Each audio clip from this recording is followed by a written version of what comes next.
Cuando examinamos los escritos del espíritu de profecía, descubrimos que Elena G. de White solamente hizo 3 comentarios sobre Daniel capítulo 11. Hubiéramos querido que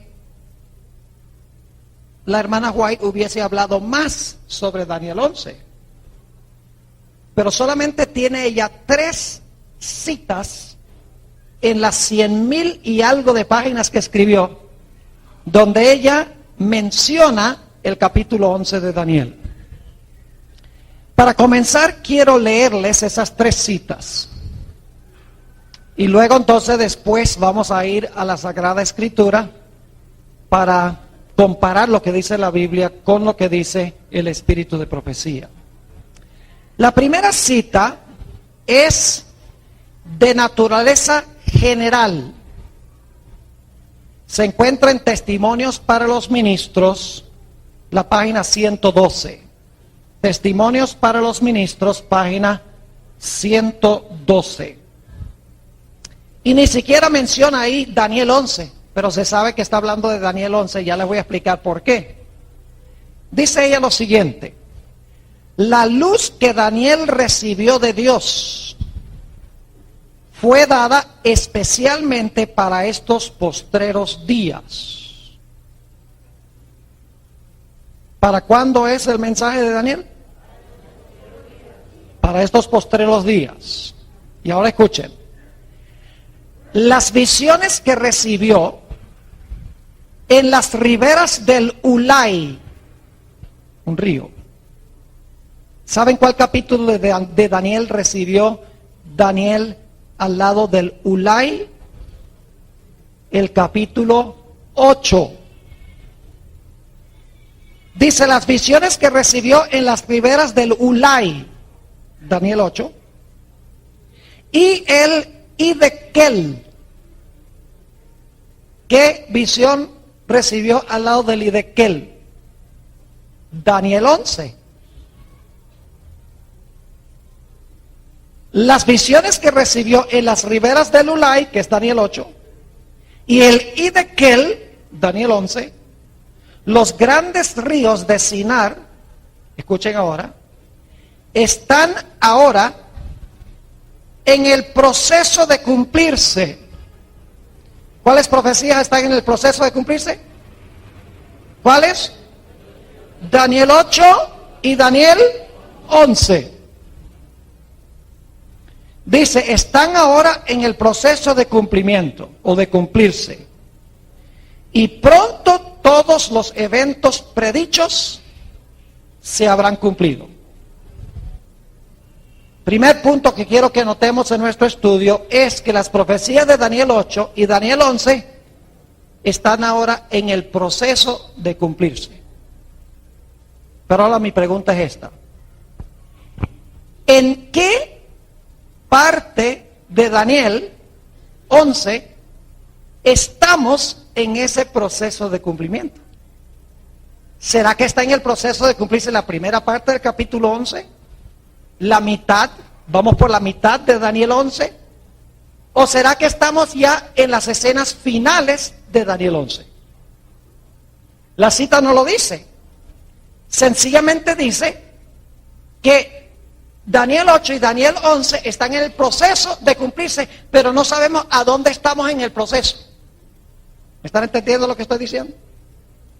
¿Será que Daniel 8 y 11 están empezando a cumplirse? ¿O será que ya va por la mitad de los capítulos? ¿O será que ya va por los eventos del final de los capítulos? En esta cita, Elena G. de White no dice a dónde estamos en el proceso del cumplimiento. Sencillamente ella dice que estas profecías están en el proceso de cumplirse. Esa es la primera cita. General, porque ni siquiera menciona Daniel 11, pero como menciona la visión al lado del Idekel, sabemos que está hablando de Daniel 11. Ahora quiero leer la segunda cita. Se encuentra en el tomo 9 de los Testimonios, página 14. 9 Testimonios, página 14. Esta nos va a ayudar un poquito más. El mundo está agitado con el espíritu de guerra. La profecía del capítulo 11 de Daniel casi se ha cumplido por completo. Y pronto las escenas de angustia que se describen en las profecías ocurrirán. ¿A dónde estamos en el proceso del cumplimiento de Daniel 11? Según esta cita, ¿a dónde estamos? ¿Está comenzando a cumplirse? ¿Vamos por la mitad del capítulo o vamos ya al final del capítulo? Al final. Porque nuevamente dice, la profecía del capítulo 11 de Daniel casi se ha cumplido por completo. Si casi se ha cumplido por completo, ¿dónde debemos estar? En el proceso, al puro final del capítulo. Daniel 8 también estamos al final del capítulo. Sí, porque según ellas son profecías ¿qué? Paralelas. Ahora, hay una sola cita de la hermana White a donde ella en realidad cita versículos de Daniel 11. Ustedes notan aquí que ella sencillamente en la primera cita indirectamente se refiere a Daniel 11 diciendo la visión al lado del Hidekel. En la segunda cita dice Daniel 11, pero no cita ningún versículo. No menciona ningún versículo. Hay una sola cita en las más de 100,000 páginas de la hermana White a donde ella cita versículos de Daniel 11. Y esa cita lamentablemente no está, hasta donde yo sepa, en ninguna fuente en español. Hace unos años el Centro White publicó unos 20 tomos gruesos de material que previamente no se había publicado, escrito por Elena G. de White. Y en el tomo 13 de ese material que fue publicado, que no se había publicado antes, en el tomo 13, en la página 394, encontramos esa cita de Elena White, donde ella en realidad cita versículos de Daniel 11. Los versículos que ella cita son del 30 al 36. Daniel 11, 30 al 36. En realidad ella pone esos versículos en el comentario que les voy a leer ahora. Dice lo siguiente: no hay tiempo que perder. Nos esperan tiempos angustiosos. El mundo está agitado con el espíritu de guerra. Pronto ocurrirán las escenas de angustia que se describen en las profecías. Y esto parece ser la misma cita anterior, pero no es la misma porque tiene algunas variaciones. Dice, la profecía del capítulo 11 de Daniel casi se ha cumplido por completo. Y ahora escuchen, muy importante esto. Mucha de la historia que ha ocurrido, en cumplimiento de esta profecía, se repetirá. ¿Están captando lo que ella está diciendo? Mucha de la historia del pasado que ha ocurrido en cumplimiento de Daniel 11, se va a ¿qué? A repetir. Ahora uno se pregunta, ¿cuál parte de la historia de Daniel 11 se va a repetir? Le gustaría a uno saber qué parte, qué porción. Dice nuevamente, mucho de la historia que ha ocurrido en cumplimiento de esta profecía se repetirá. Es decir, se va a repetir la historia. Lo que pasó en la historia va a ocurrir otra vez en el futuro. ¿Y qué parte de Daniel 11 se va a cumplir de nuevo la historia? Dice ella luego, en el versículo 30, se habla de un poder que se enojará contra el pacto santo y hará según su voluntad. Volverá pues y se entenderá con los que abandonen el santo pacto. Ese es el versículo 30 que ella está citando. Y luego, no los voy a leer, luego ella cita el versículo 31 al 36. Es decir, está citando el versículo 30 al 36 y luego concluye la cita diciendo esto: escenas semejantes a las que se describen en estas palabras ocurrirán. ¿Captaron lo que está diciendo?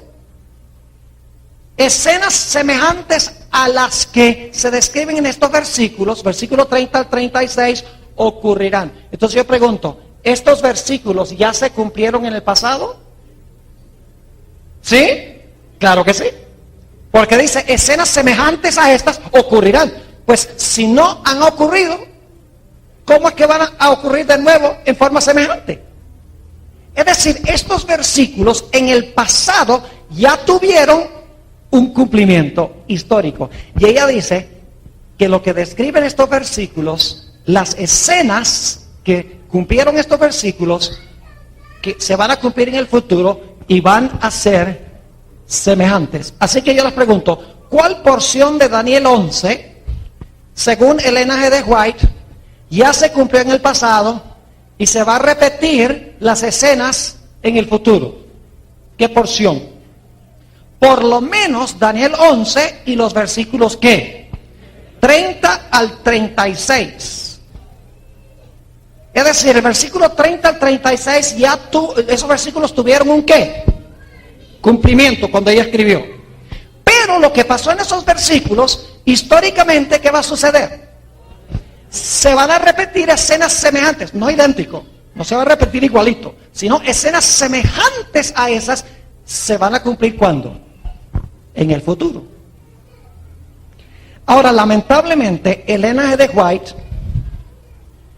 no tiene ni un solo versículo, no cita ni un solo versículo de los versículos 40 al 45, que son los que especialmente le interesa a la iglesia adventista. Los últimos versículos del capítulo 11, la hermana White no cita esos versículos ni una sola vez.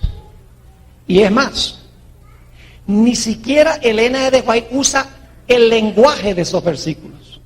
Ni una palabra de esos versículos usa la hermana Elena de White en sus escritos. Y por lo tanto la gente dice, la hermana White no tenía nada que decir en cuanto a los versículos 40 al 45. Porque fíjense, no cita los versículos, ni tampoco usa el lenguaje, ni siquiera usa las palabras. Por lo tanto, si la hermana White no cita los versículos, ni usa las palabras, quiere decir que Elena de White no tuvo nada que decir de esos versículos. Yo creo que los que creen de esta forma están cometiendo un grave error. Porque Elena G. de White tuvo mucho que decir de estos versículos. Aunque no cita los versículos ni usa el lenguaje. Tenía mucho que decir de ellos. Y eso es lo que yo les voy a comprobar en esta tarde. Ahora, permítanme explicarles cómo vamos a proceder en nuestro estudio. No podemos empezar en Daniel 11:40 y movernos hacia adelante para comparar el espíritu de profecía, porque la hermana White no tiene esos versículos citados, ni siquiera usa el lenguaje, así que uno no puede empezar el versículo 40 y seguir la secuencia que presenta la hermana White en cumplimiento de esos versículos. Así que lo que yo quiero hacer es, en vez de comenzar en Daniel 11:40 y estudiar esta profecía hacia adelante, lo que quiero hacer es empezar en Daniel 12:2 y estudiar hacia atrás. Y usted dice, pero ¿para qué va a estudiar este pasaje al revés, pastor? Porque Elena G. de White sí cita Daniel 12:2. Y Elena G. de White también cita Daniel 12:1. Lo cual significa que si usted quiere saber lo que la hermana White tuvo que decir en cuanto a los versículos antes del 12:1, usted tiene que ver en la página donde comentó Daniel 12:2. Tiene que luego buscar la página donde comentó sobre Daniel 12:1 y luego los capítulos anteriores vamos a encontrar que ella está comentando los versículos 40 al 45, aunque no usa el lenguaje ni cita los versículos. Ahora, para poder estudiar esta profecía de adelante hacia atrás, necesitamos repasar un poco algunas profecías anteriores en el libro de Daniel. Vamos a mirar Daniel 7 y no lo vamos a estudiar en detalle. Ustedes los conocen, esto se estudió en la lección de escuela sabática el trimestre pasado. En Daniel 7 tenemos un león. ¿Qué reino es ese? Babilonia. Eso estuvo débil, ¿ah? El león, ¿qué representa? Babilonia, muy bien. Tenemos un oso, ¿qué representa? Medo-Persia. Tenemos un leopardo, representa Grecia. Tenemos una bestia terrible, un dragón, que representa ¿qué? Roma. Y luego le salen 10 cuernos, que son las 10 divisiones de Roma, y luego entonces sale un ¿qué? Cuerno pequeño, que gobierna ¿cuánto tiempo? 1260 años. ¿De acuerdo? Fíjense la secuencia. Babilonia, Medo-Persia, Grecia, Roma pagana, Roma papal. Daniel 7. Ahora, Daniel 8 sigue la misma secuencia. Solo que Daniel 8 no comienza con Babilonia, sino Daniel 8 comienza con ¿qué reino? Con Persia, con el segundo reino, con Persia. ¿Y recuerdan cuál es el símbolo que se usa para Persia? Un carnero que tiene ¿qué cosa? 2 cuernos. ¿Qué representan los 2 cuernos? Los medos y los ¿qué? Y los persas. Es más, Daniel 8 explica que ese reino son los medos y los persas. Daniel 8 lo identifica de esa forma, dice que son los medos y los persas. Luego entonces viene un macho cabrío. ¿Qué representa el macho cabrío? Grecia. Tiene un cuerno notable. ¿Cuál es el cuerno notable? ¿Qué representa? Alejandro Magno. Y luego el cuerno notable es quebrado y en su lugar salen ¿qué? 4 cuernos. ¿Que son qué cosa? Las 4 divisiones en que fue dividido el reino griego después de la muerte de Alejandro Magno. Y luego seguimos leyendo y encontramos un cuerno pequeño. El cuerno pequeño en realidad representa, en Daniel 8, las 2 etapas de Roma. En primer lugar tenemos el cuerno pequeño que se extiende geográficamente. Dice que se extiende al oriente, al sur y a la tierra gloriosa. Es decir, se está extendiendo el cuerno pequeño horizontalmente. Pero luego dice que repentinamente este cuerno cambia de carácter. Y en vez de extenderse geográficamente, horizontalmente, de repente se mete con el santuario, con el continuo y con el príncipe del pacto. Es decir, ha cambiado su carácter de un poder político a un poder ¿qué? Religioso. Ahora yo pregunto, ¿sigue Daniel 8 la misma secuencia que tuvimos en Daniel 7, con la excepción del primer reino? Claro que sí. Lo único es que Babilonia no está, pero empieza con Persia, sigue con Grecia, el primer rey de Grecia, los 4 reinos griegos, luego Roma en su etapa política o su etapa pagana, y luego Roma en su etapa ¿qué? Papal. Ahora, Daniel 11 tiene la misma secuencia de Daniel 8 y Daniel 7. Empieza en el mismo lugar y lleva la misma secuencia de reinos. Vayan conmigo a Daniel 11 para que se den cuenta. Daniel el capítulo 11 y el versículo 2. Vamos a ver a dónde comienza Daniel 11. Versículo 2. Y ahora yo te mostraré la verdad. He aquí que aún habrá 3 reyes en... ¿Con qué reino comienza Daniel 11? Persia. ¿Con qué reino comenzó Daniel 8? Persia. Muy bien. ¿Comienzan en el mismo lugar? Sí. Por eso la hermana White dice que la profecía de Daniel 8 y la de Daniel 11 están en el proceso de ¿qué? Cumplimiento. Porque son paralelas. Luego sigue diciendo, el cuarto se hará grandes riquezas, más que todos ellos, y al hacerse fuerte con sus riquezas, levantará a todos contra el reino de Grecia. ¿Ese es el segundo reino que se menciona en Daniel 8? ¿Grecia? ¿Sí? Claro que sí. ¿Está siguiendo la misma secuencia? ¿Cómo no? Noten el versículo 3. Se levantará luego un rey valiente, el cual dominará con gran poder y hará su voluntad. ¿Quién es ese? El cuerno notable en Daniel 8. Cuerno notable del macho cabrío. Versículo 4. Pero cuando se haya levantado, su reino será quebrantado y repartido hacia los 4 vientos del cielo. ¿Cuántos reinos después que fue quebrado el gran cuerno? 4. ¿Y aquí cuántos reinos se van a dividir después que este rey cae? 4. ¿Está siguiendo la misma secuencia, sí o no? Claro que sí. Y dice, y no a sus descendientes, ni según el dominio con que él dominó, porque su reino será arrancado y será para otro fuera de ellos. Así que hasta este punto, Daniel 8 y Daniel 11 han seguido la misma secuencia. Persia, Grecia, primer rey, 4 reinos. Ahora, no crean que vamos a estudiar todo el capítulo 11 de Daniel. Lo único que yo quiero es llevarlos a través del capítulo para que ustedes puedan ver que el capítulo sigue el mismo orden de reinos que tenemos en Daniel el capítulo 8 y Daniel el capítulo 7. Ahora, ¿cuál debería ser el siguiente reino en Daniel 11? ¿Qué creen ustedes que debe ser el siguiente reino después que Grecia se divide en 4 reinos? Oh, Roma. ¿Cuál Roma? Roma pagana, Roma política. Noten, Daniel 11:22. Y estoy saltando muchos detalles porque en realidad no tenemos tiempo de estudiar las batallas entre el rey del norte y el rey del sur, entre Siria y Egipto. Eso es una historia larguísima. Nada más quiero que vean la secuencia del capítulo 11. Versículo 22. Las fuerzas enemigas serán barridas delante de él como inundación de aguas. Serán del todo destruidos.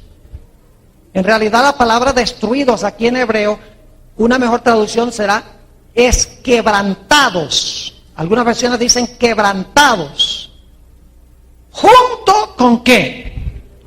Con el príncipe del pacto.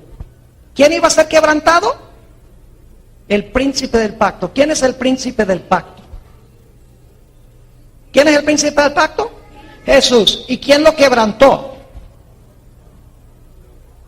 ¿Quién quebrantó a Jesús? ¿Qué imperio? El imperio romano. Fue crucificado por Roma, ¿sí o no? Fue quebrantado. Es un lenguaje semejante al que encontramos en Daniel 9, donde dice que a la mitad de la semana el príncipe iba a ser ¿qué? Cortado. ¿A dónde estamos entonces en el versículo 22? Estamos en el poder que quebrantó al príncipe del pacto, que es Roma imperial o Roma pagana. ¿Cuál esperarían ustedes que sería el próximo reino si Daniel 11 está siguiendo el mismo orden de Daniel el capítulo 8? Debe ser Roma papal. ¿De acuerdo? Ahora saltemos al versículo 31. Y se levantarán de su parte, este está hablando del rey del norte, tropas, es decir, el poder civil, el poder político, que profanarán el santuario. Pregunta, ¿el cuerno pequeño de Daniel 8 profanó el santuario? Sí. ¿Y quitarán el continuo? ¿El cuerno pequeño de Daniel 8 quitó el continuo? Sí. ¿Y pondrán la abominación asoladora? ¿El cuerno pequeño puso la abominación asoladora en Daniel 8? Sí. ¿A dónde estamos en la secuencia aquí? ¿Cuál Roma? En Roma papal. Y luego voy a leer los siguientes versículos, solamente voy a hacer unos pocos comentarios, porque no tenemos tiempo de analizarlos en detalle. Lo único que quería que vieran era la secuencia. Persia, Grecia, primer rey, 4 reinos, el poder que quebrantó el príncipe del pacto y el poder que pisoteó el santuario y el príncipe del pacto. Sigue la misma secuencia. Elena White tenía razón cuando dijo que la profecía que Dios dio al lado del Ulai y el Hidekel están en proceso de cumplimiento, porque son profecías paralelas. Se cumplen paralelamente, en otras palabras. Noten el versículo 32. Con lisonjas, eso está hablando de este poder que se conoce como el rey del norte. Es lo mismo que el cuerno pequeño. ¿Saben que en Daniel 8 también se le llama el rey? Vayan conmigo a Daniel 8. Vamos un momentico a Daniel el capítulo 8. Y fíjense qué nombre se le da aquí a la Roma religiosa, al papado. Daniel el capítulo 8 y el versículo 20. A ver si puedo conseguir aquí. Empezamos leyendo en el versículo 21. El macho cabrío es el rey de Grecia, el cuerno notable que tenía entre sus ojos es el rey primero, y en cuanto al cuerno que fue quebrado y sucedieron 4 en su lugar, significa que 4 reinos se levantarán de esa nación, aunque no con la fuerza de él. Y al fin del reinado de estos, cuando los transgresores lleguen al colmo, se levantará un ¿qué? ¡Oh! Quiere decir que después que se levanta Roma imperial, se va a levantar un ¿qué? Un rey. ¿Qué características? Altivo de rostro y entendido en dudas, se fortalecerá, mas no con fuerza suya. ¿Quién es el que le da la fuerza para que se pueda fortalecer? El poder civil. Y causará grandes ruinas y prosperará. ¿Le va a ir bien? Sí. Y hará arbitrariamente y destruirá a los fuertes. ¿Y a quién? Y al pueblo de los santos, y con su sagacidad, va a ser sagaz. Oh sí, hará prosperar el engaño en su mano, y en su corazón se engrandecerá. Qué descripción interesante. Volvamos ahora a Daniel 11. Daniel capítulo 11, 32. Con lisonjas seducirá a los violadores del pacto. Mas el pueblo que conoce a su Dios se esforzará y actuará. Yo pregunto, ¿en Daniel 7 había un pueblo que conocía a su Dios? Claro que sí. Era perseguido por el cuerno pequeño. Versículo 33. Y los sabios del pueblo instruirán a muchos. Y por algunos días, en realidad la palabra algunos no es una buena traducción. Una mejor traducción sería, y por muchos días caerán. ¿Quiénes van a caer? Los sabios del pueblo. ¿Son los justos o los injustos los sabios del pueblo? Los justos. Dice, y por muchos días caerán. ¿Cuántos son los muchos días aquí? ¿Cuántos? A la luz de Daniel, el capítulo 7 es tiempo, tiempos y la mitad de un tiempo, que Apocalipsis interpreta como 1260 días. ¿Y días son qué? Años. ¿Y qué va a pasar con ellos? Dice, caerán 4 métodos que se van a usar para perseguir a los hijos de Dios. A espada y a fuego, en cautividad y despojo. Si ustedes leen la historia de la Edad Media, van a descubrir que estos eran los métodos exactos que se usaron para perseguir a los que no estaban de acuerdo con las enseñanzas de la iglesia apóstata de esa época. Eran muertos con la espada. Es más, se conocen casos a donde los soldados tomaban una espada y mataban con la espada a los bebés recién nacidos de los herejes, tales llamados. Fuego, los quemaban con fuego durante este periodo. Sí, en la hoguera. ¿Los echaban a la cárcel en cautividad? Sí. ¿Los despojaban de sus propiedades? Nada más lean la historia de los valdenses, a donde se hizo una cruzada en contra de los valdenses que quedaban al norte de Italia. Y se le dijo a cada persona que fuera en esta cruzada que podían confiscar las tierras y los bienes de los valdenses y apropiarse de esas cosas. Eso es histórico. Es decir, durante este periodo de días, de 1260 días, se usaron estos 4 métodos contra los sabios del pueblo, es decir, contra los santos del Altísimo. Versículo 34, y en su caída serán ayudados de pequeño socorro. Eso, ojalá tuviera tiempo, representa el periodo de la Reforma Protestante y la ayuda que le brindó los Estados Unidos a estos que estaban siendo perseguidos en Europa. y muchos se juntarán a ellos con lisonjas. También algunos de los sabios caerán para ser depurados y limpiados y emblanquecidos hasta el tiempo determinado, o mejor traducción, hasta el tiempo del fin, porque aún para esto hay plazo. Y luego noten el versículo 36, este poder alcanza el apogeo de su poder. Dice, y el rey hará su voluntad, y se ensoberbecerá y se engrandecerá sobre todo Dios. ¿Han leído ustedes 2 de Tesalonicenses el capítulo 2? Donde dice que el anticristo se iba a sentar en el templo de Dios, se iba a engrandecer sobre todo lo que se llama Dios y que se adora, de tal manera que se iba a sentar en el templo de Dios haciéndose parecer Dios. Yo pregunto, ¿es ese este mismo poder? La descripción es idéntica. El rey hará su voluntad y se ensoberbecerá y se engrandecerá sobre todo Dios, y contra el Dios de los dioses hablará maravillas. Pregunta, ¿el cuerno pequeño habló maravillas? ¿Habló grandes cosas en Daniel 7? Claro, este es el mismo poder. Y prosperará. ¿Le fue bien al cuerno pequeño en Daniel 7? Mató a los santos y dice que le fue bien, dice en Daniel 7. Es paralelo esto. Hasta que sea consumada la ira, porque lo determinado se cumplirá. Del Dios de sus padres no hará caso. Sus padres son los apóstoles. Los padres de la iglesia cristiana son, ¿quiénes? Los fundadores, los apóstoles. Es decir, no va a hacer caso del Dios de sus padres. Porque el poder que dominó durante 1260 años, que recibió una herida mortal, se va a levantar a nueva vida y se va a portar en el futuro como se portó en el pasado. ¿Si están conmigo o no están conmigo? Levante la mano si están conmigo. Gloria a Dios. Qué grupo de estudiantes tan inteligentes que entienden. Ahora yo pregunto, ¿la herida mortal está sanada todavía? Siempre decimos que fue en 1929.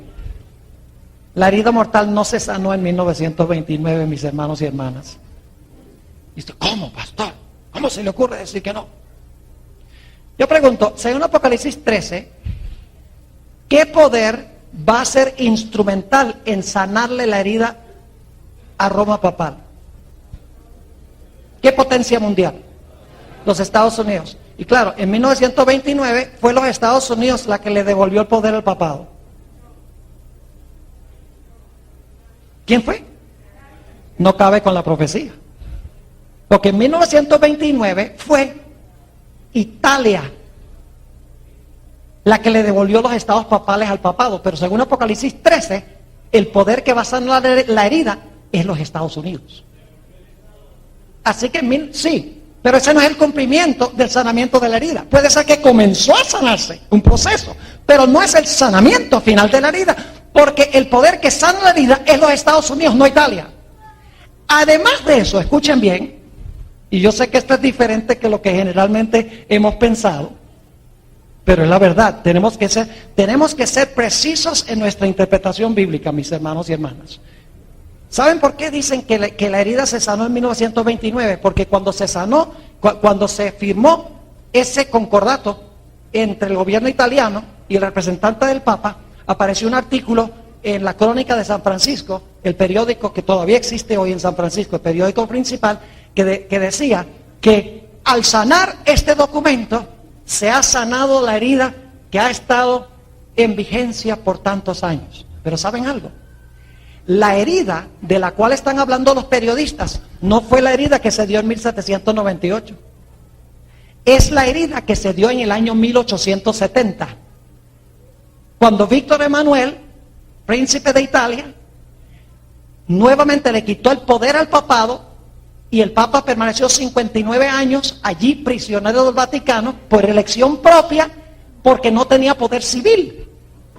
La Crónica de San Francisco, cuando dice que al firmar este documento, la herida que ha estado en vigencia por tantos años se ha sanado, no estaba ni siquiera hablando de la herida de 1798, estaba hablando de la herida de 1780. ¿Qué dije yo? Sí, 1786, 87. Así que no fue la herida de 1798. Además de eso, escuchen bien. Y no quería detenerme mucho a hablar de esto, pero creo que es un punto importante. Según Apocalipsis 13, ¿qué fue lo que le dio la herida a la bestia? ¿Qué le dio la herida a la bestia? Vamos a leerlo. Apocalipsis 13. Apocalipsis el capítulo 13. Y quiero leer el versículo 14. Dice, y engaña a los moradores de la tierra con las señales que le ha sido permitido dar en presencia de la bestia, mandando a los moradores de la tierra que le hagan imagen a la bestia. Ahora escuchen esto, que tiene la herida de espada y vivió. ¿Con qué fue que se le dio la herida a la bestia? Con la espada. Ahora volvamos otra vez al capítulo 13 y el versículo 10. Si alguno lleva en cautividad, ¿vimos eso en Daniel 11, cautividad? Sí. ¿Vimos la espada en Daniel 11 también? Sí. Si alguno lleva en cautividad, va en cautividad. Ahora escuchen esto. Si alguno mata a espada debe ser ¿qué? Muerto. Entonces yo pregunto, ¿la bestia recibió una herida mortal por la espada? Claro que sí. ¿Usó la espada para matar también? Claro. Ahora yo pregunto, ¿qué representa esa espada? Porque estamos hablando de símbolos aquí. ¿Qué representa la espada? ¿Qué representa la espada? ¿Cuántos dicen que la espada aquí representa la palabra de Dios? ¿Cuántos dicen que la espada representa otra cosa? ¿Cuántos no dicen nada? Si yo esperamos a ver qué dice el pastor Borg. Aquí la espada no representa la palabra de Dios. Imposible. Yo pregunto, ¿el papado mataba con la palabra de Dios? Dice que mataba con la espada. ¿Sí o no? No, pero, un momentico. ¿El papado mataba con la palabra de Dios? No, porque desobedecía la palabra de Dios. ¿Con qué mataba el papado? Mataba usando ¿qué cosa? El poder civil. Y usted dice, ¿y cómo comprueba bíblicamente que la espada es el poder civil? Muy sencillo. Los símbolos en la Biblia no siempre significan lo mismo. Por ejemplo, el león puede representar al diablo, puede representar a Jesús, puede representar a Babilonia y puede representar a Nabucodonosor, dependiendo del contexto donde esté. Nada más porque aparece la espada no significa que siempre la espada representa la palabra de Dios. Porque en la Biblia a la espada se le da otro significado también. Si ustedes leen Romanos el capítulo 13, dice que los magistrados y los gobernantes no en vano llevan la espada. ¿Cuál es el poder que lleva la espada? El poder civil. Yo pregunto, ¿el papado usaba el poder civil para perseguir y matar? ¿Y qué fue lo que causó la herida mortal del papado en 1798? ¿Quién se la dio? ¿El poder civil de qué país? De Francia le dio la herida mortal. Ahora yo pregunto, para que la herida se sane plenamente, ¿qué necesita poder hacer esta bestia? Tiene que tener nuevamente ¿qué cosa? El poder de la espada. Yo pregunto, ¿el papado hoy tiene el poder de la espada para perseguir y matar a los que no están de acuerdo con ella? Entonces yo pregunto, ¿se le ha sanado la herida? No. En proceso de sanamiento sí. No digo que en 1929 no sea importante, pero en esa fecha no se sanó la herida, sino que la herida comenzó un proceso de sanamiento y estará plenamente sano cuando el papado nuevamente pueda usar el Estado para perseguir al pueblo de Dios y para destruir al pueblo de Dios. ¿Está claro eso? Ahora, entonces hemos seguido la secuencia de Daniel 11. Persia, Grecia, primer rey, 4 reinos.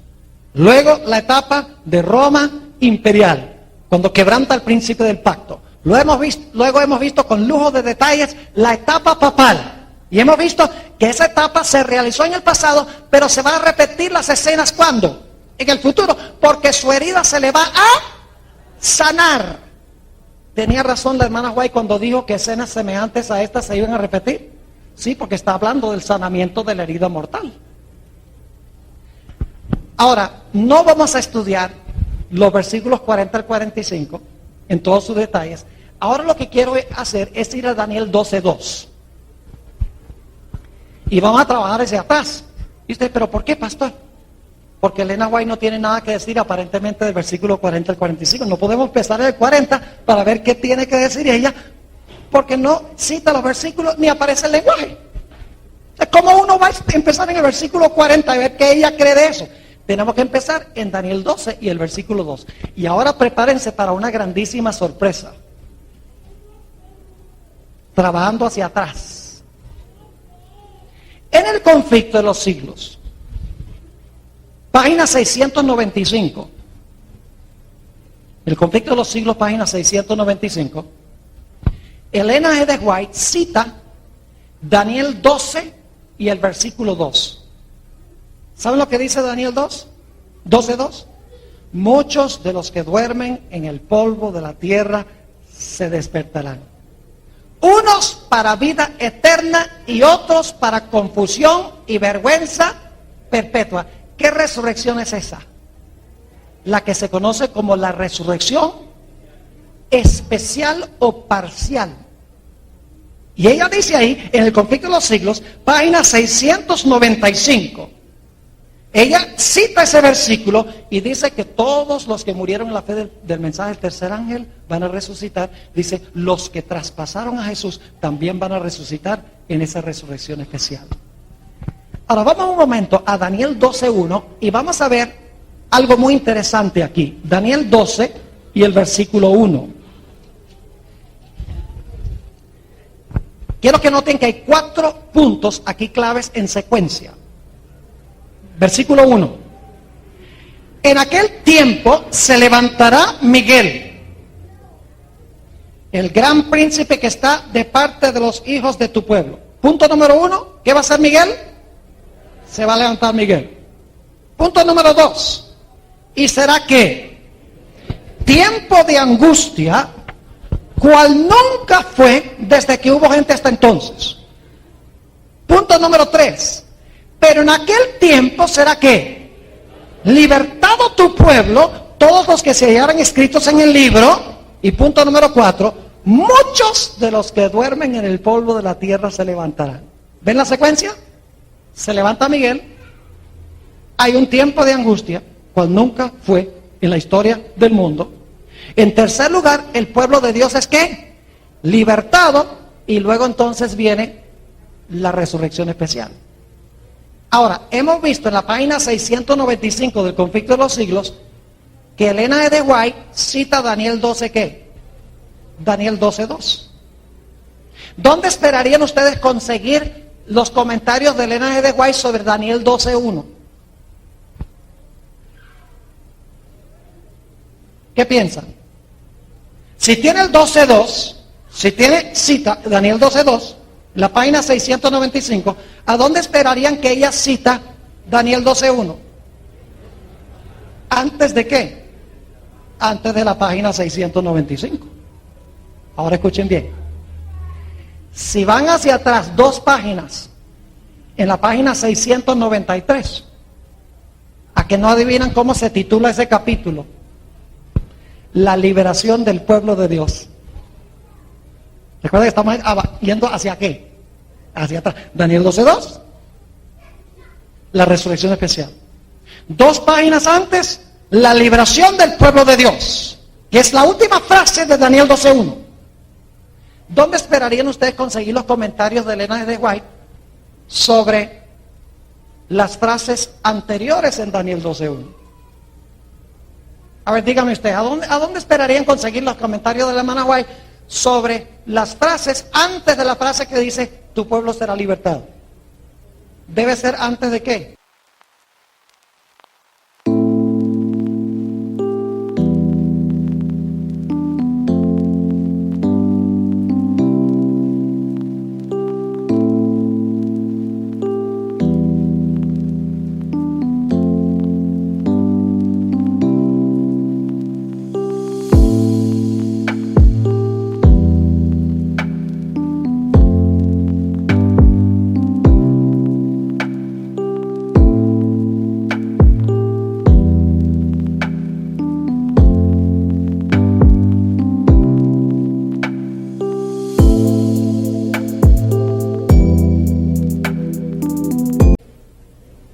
antes de la página 693. ¿Están viendo la metodología que estamos usando? 695, Daniel 12.2. La última frase de Daniel 12.1, página 693. Esperaríamos que las primeras tres frases de Daniel, el capítulo 12.1, se comenten antes de la página 695. ¿A que no adivinan cuál es el título del capítulo antes del capítulo? La liberación del pueblo de Dios. ¿A que no adivinan? ¿Alguien quiere decirme? Bueno, es para los que no estudian, tienen que adivinar. ¿Cómo se titula el capítulo anterior? El tiempo de angustia. ¿Y saben cómo comienza Elena G. de White ese capítulo? Que dicho sea de paso, se encuentra en la página 671. Ella comienza citando Daniel 12 y el versículo 1. Y en el capítulo ella explica el levantamiento de Miguel es cuando Cristo comienza a reinar, se cierra la puerta de la gracia. Luego dice, viene un tiempo de angustia terrible, cuando el pueblo de Dios va a ser perseguido. Y luego entonces, cuando llega el siguiente capítulo, la liberación del pueblo de Dios. Qué interesante, que lo tiene en secuencia correcta. Daniel 12.2, la última frase de Daniel 12.1, luego las primeras tres frases de Daniel 12.1, y ahora se me ocurre preguntar, ¿a dónde pensarían ustedes que la hermana White tiene algo que decir sobre los versículos antes del 12.1? ¿Alguien quiere adivinar? ¿A dónde esperaríamos conseguir los comentarios de Elena G. de White antes, en los eventos antes del 12.1? Sí, pero ¿en qué parte del conflicto de los siglos? Antes de la página, ¿qué? 671. Ahora vayan conmigo a Daniel 12.1. Y quiero que noten cómo comienza este versículo. Muy importante esto. En aquel tiempo se levantará Miguel. ¿En cuál tiempo? ¿Está conectado este versículo con los versículos anteriores? ¿Hay que conectarlo con los versículos anteriores? Claro. Porque dice, en aquel tiempo se levanta Miguel. Y uno pregunta, ¿en cuál tiempo se levanta Miguel? Tiene que ser en el tiempo cuando se realizan los eventos al final del capítulo 11. ¿Están conmigo? Ahora prepárense para una gran sorpresa. Vayan conmigo a Daniel 11 y el versículo 44. Daniel 11, 44. Está hablando del rey del norte. Esta es la segunda etapa. Esto ya es cuando se está repitiendo lo que hizo en la Edad Media, porque se le ha sanado la herida. Dice en el versículo 44, pero noticias del oriente y del norte lo atemorizarán. ¿Qué va a pasar con el rey del norte? ¿Qué lo va a atemorizar? Nuevas o noticias que vienen ¿de dónde? Del oriente y del norte. Y yo pregunto, ¿estas noticias van a enojar al rey del norte? ¿Lo van a enfurecer las noticias del oriente y del norte? Claro que sí, porque dice en la última mitad del versículo, y saldrá con ¿qué? Con gran ira para destruir y matar a muchos. ¿Qué es lo que lo lleva a querer destruir y matar a muchos? A los hijos de Dios. ¿Las qué? Las nuevas del oriente y del norte lo enojan para salir a destruir al pueblo de Dios. ¿Correcto? Ahora la pregunta clave es, ¿qué son las noticias del oriente y del norte? Vayan conmigo a Apocalipsis, el capítulo 7. Apocalipsis, el capítulo 7. Y luego les voy a mostrar algo increíble del espíritu de profecía. Apocalipsis 7 y el versículo 2. Vi también a otro ángel que subía de donde sale el sol. ¿Dónde sale el sol? Eso no es verdad, porque el sol no sale. No, si el sol pareciera que saliera, ¿verdad que sí? Por la rotación de la tierra. Vi también a otro ángel que subía de donde sale el sol. ¿Qué pasa cuando sale el sol? Toda la tierra es ¿qué? Alumbrada. Y clamó a gran voz a los 4 ángeles, a quienes se les había dado el poder de hacer daño a la tierra y al mar, diciendo: no hagáis daño a la tierra, ni al mar, ni a los árboles, hasta que hayamos sellado en sus frentes a los siervos de nuestro Dios. ¿Cuál es el mensaje que viene del oriente, de donde nace el sol? El mensaje del sello de Dios, el mensaje del sellamiento. Pero hay más. El mensaje que viene del oriente es el mensaje del sello de Dios. ¿Y qué es el sello de Dios? El sábado. Pero usted dice, ¿qué de la nueva del norte? Que del oriente está bien, el sello de Dios, el mensaje del sábado. Pero del norte, ¿qué? Escuchen lo que les voy a decir. En la Biblia, el norte queda en el cielo. ¿Sabían eso? Nosotros generalmente pensamos de esta forma, lineal. Decimos norte hacia adelante, sur hacia atrás, oriente a mano derecha y occidente a mano izquierda. Pero saben que técnicamente hablando, norte es para arriba,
sur es para abajo, oriente es a la derecha y occidente es a la izquierda. ¿Dónde se encuentra, según la Biblia, el trono de Dios? Dice en Isaías 14 que su trono se halla en los lados del norte. ¿Será que hay un mensaje en Apocalipsis que viene del cielo, del norte, del trono de Dios? Vayan a Apocalipsis 18 y el versículo 1. Es impresionante la armonía entre Apocalipsis y Daniel 11 cuando se estudian juntos. Versículo 1. Después de esto vi a otro ángel descender del cielo. ¿De dónde descendió? ¿Y qué dirección del compás es eso? Del norte. Con gran poder, y la tierra fue alumbrada con su gloria. Les pregunto, ¿la tierra fue alumbrada con la gloria cuando el ángel se levantó del oriente en el capítulo 7 y el versículo 2? Claro que sí. Es el mismo mensaje. Y clamó con voz potente diciendo: ha caído la gran Babilonia, que es lo mismo que el rey del norte, dicho sea de paso. Y se ha hecho habitación de demonios y guarida de todo espíritu inmundo y albergue de toda ave sucia y aborrecible, porque todas las naciones han bebido del vino del furor de su fornicación, y los reyes de la tierra han fornicado con ella, y los mercaderes de la tierra se han enriquecido de la potencia de sus deleites. Es el mensaje de que Babilonia ¿a qué? Caído, porque le ha dado a las naciones su ¿qué? Su vino. Y luego, ¿cuál es el mensaje que se va a dar? Versículo 4, y oí otra voz del cielo que decía: salid de ella, pueblo mío, para que no seáis partícipes de sus pecados, ni recibáis parte de sus plagas. ¿Tiene Dios mucho pueblo en Babilonia? ¿Tiene Dios mucho pueblo con el rey del norte? Sí. ¿Y qué dice ese mensaje que viene del norte? Dice: sal de qué? De Babilonia, para recibir ¿qué cosa? Babilonia, ¿qué da? ¿La marca de qué? De la bestia. ¿Y qué es lo que da Dios a los que salen de Babilonia? El sello de Dios. Es decir, el mensaje que viene del oriente y del norte es el mensaje del sellamiento y el mensaje a llamar a la gente a salir de Babilonia. ¿Están conmigo o no? Y eso, claro, Babilonia se va a alegrar y va a decir: bueno, está bien, que se vaya la gente. ¿Se va a enojar? Sí, Apocalipsis dice que va a ¿qué? Va a perseguir ¿a quién? Va a perseguir al pueblo de Dios. Va a dar un decreto de muerte que nadie pueda comprar ni vender. Y los que no tengan la marca de la bestia sean ¿qué? Sean muertos. Lo mismo que Daniel 11 y el versículo 44. Ahora escuchen lo que les voy a decir. ¿A que no adivinan el título del capítulo anterior al del tiempo de angustia en el conflicto de los siglos? ¿Quieren adivinar? ¿Alguien sabe cómo se titula el capítulo antes del tiempo de angustia? No. Se titula El mensaje final de Dios. Y a que no saben con qué versículos empieza el NGDY ese capítulo. Apocalipsis 18, 1 al 4. ¿Cómo sabía ella eso? Ella no dice noticias del oriente y del norte. Sencillamente cita Apocalipsis 7, habla del sellamiento. Y también dice que viene el mensaje del cielo. Pero no usa el lenguaje de Daniel 11. Y por lo tanto la gente concluye, ella no tuvo nada que decir en cuanto a Daniel 11. Pero sí tuvo que decir. Lo único es que está usando el lenguaje de Apocalipsis en vez de usar el lenguaje de Daniel 11. Y le voy a explicar por qué es que ella hizo eso. Y saben que en ese capítulo, el mensaje final de Dios, es interesantísimo que lo que la hermana White hace, ella cita Apocalipsis 18, 1 al 4, y luego entonces habla del sello de Dios en ese capítulo, que el pueblo de Dios va a recibir. Y luego habla de que la bestia está imponiendo la marca de la bestia. Y luego dice que los que están en el lado de Dios van a ser perseguidos por aquellos que tienen la marca de la bestia contra aquellos que tienen el sello de Dios. Es exactamente lo que encontramos en Daniel 11 y el versículo 44. Ahora, si dispusiéramos de más tiempo esta tarde o esta noche, iría al versículo 43, el 42, el 41 y el 40. Y cuando uno llega a principios del versículo 40, está en el capítulo del conflicto de los siglos que se titula La Biblia y la Revolución Francesa. Vaya interesante.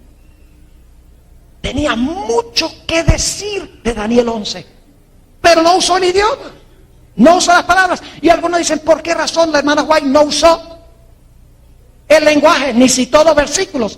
Sí cita Daniel 12:2 y Daniel 12:1, y por ende sabemos que, como dice, en aquel tiempo se levantará Miguel. Pues antes de eso deben estar sus comentarios sobre los versículos 40 y 45. Pero ¿por qué no citó los versículos? Le voy a explicar. En el año 1871, el editor de la revista adventista Review and Herald era Uriah Smith. Hasta ese año, la iglesia adventista había creído que el rey del norte es el papado. Pero Uriah Smith, porque en esa época estaba Turquía en las noticias, cambió la posición de la iglesia adventista en cuanto al rey del norte, y en vez de decir que el rey del norte es el papado, él dijo, el rey del norte es Turquía. Enseguida Jaime White, el esposo de la hermana White, se levantó y dijo, están cambiando los hitos, Uriah Smith, porque está cambiando lo que la...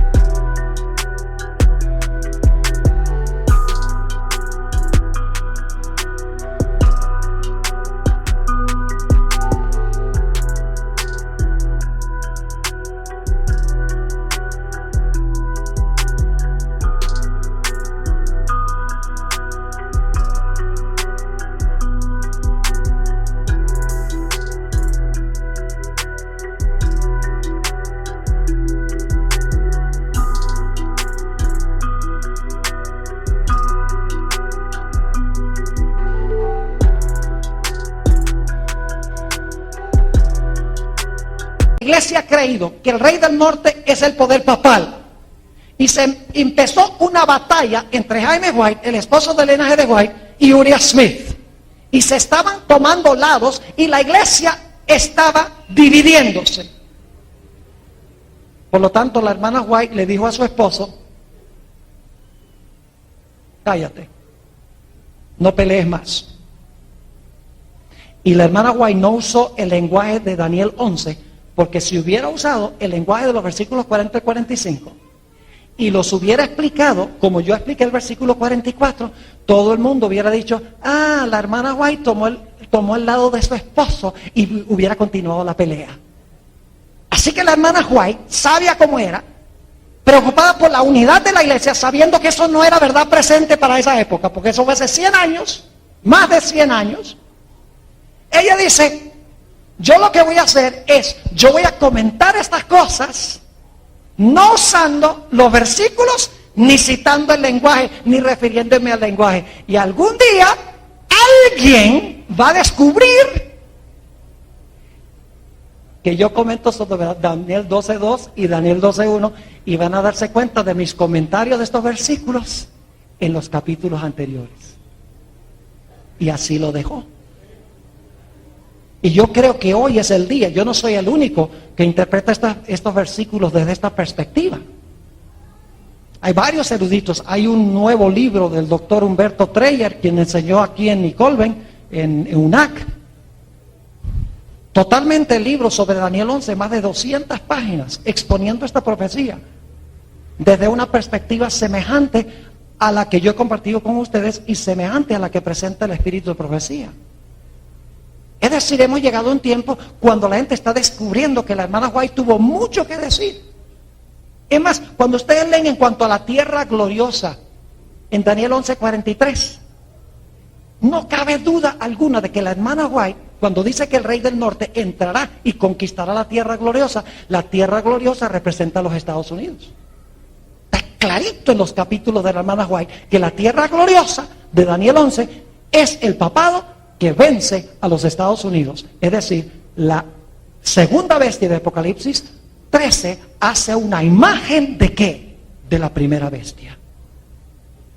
Ahora, quiero concluir con esto. Muchas personas en la iglesia adventista hoy están reinterpretando la profecía de Daniel 11 y también las profecías en cuanto al cuerno pequeño. Hay algunos eruditos adventistas que están diciendo que el cuerno pequeño y el rey del norte representa a los musulmanes. ¿Y por qué? Porque los musulmanes están en las noticias. Los musulmanes están creciendo en poderío mundial. Entonces dicen: bueno, en alguna parte de la Biblia tienen que estar los musulmanes, busquemos. Ah, aquí están, en Daniel 11. El mismo error que cometió Uriah Smith. En vez de regirse por lo que dice la Biblia y el espíritu de profecía, lo que hizo fue regirse por lo que estaba escrito en los periódicos. Ahora algunos dirán: pero Pastor Bor, ¿por qué en las profecías no se encuentra Islam? Yo les pregunto algo: ¿cuántas veces Elena G. de White le atribuye alguna función a los musulmanes en las profecías del fin?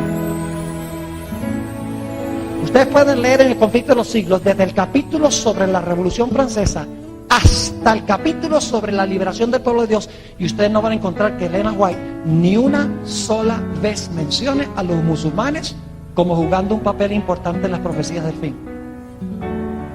Para ella, los poderes que van a gobernar el mundo son el papado resucitado, el protestantismo apóstata representado primordialmente por los Estados Unidos, y los poderes civiles de la tierra unidos para perseguir al pueblo de Dios. Ahora, no me entiendan mal, yo creo que los musulmanes pueden precipitar el cumplimiento de profecías bíblicas, pero no son el cumplimiento de profecías bíblicas. ¿Y por qué Islam está tanto entonces en las noticias? ¿Por qué está proliferándose a nivel mundial? Le voy a explicar. En primer lugar, yo creo que es porque como resultado de lo que han hecho los musulmanes, radicales particularmente, se ha levantado los Estados Unidos a nivel global, tal como lo dice la profecía.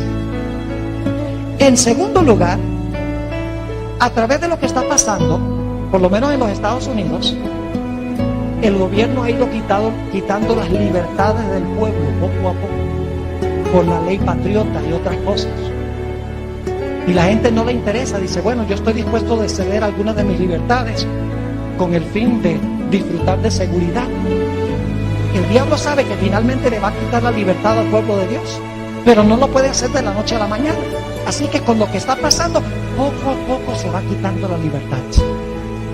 Y finalmente, y lo más importante, es que Satanás revuelve las cosas allá en el Medio Oriente, y mientras tanto los poderes que cumplen las profecías están allá en Roma y en los Estados Unidos, y nadie se da cuenta que esos son los poderes que están cumpliendo las profecías, porque todo el mundo está mirando al Medio Oriente.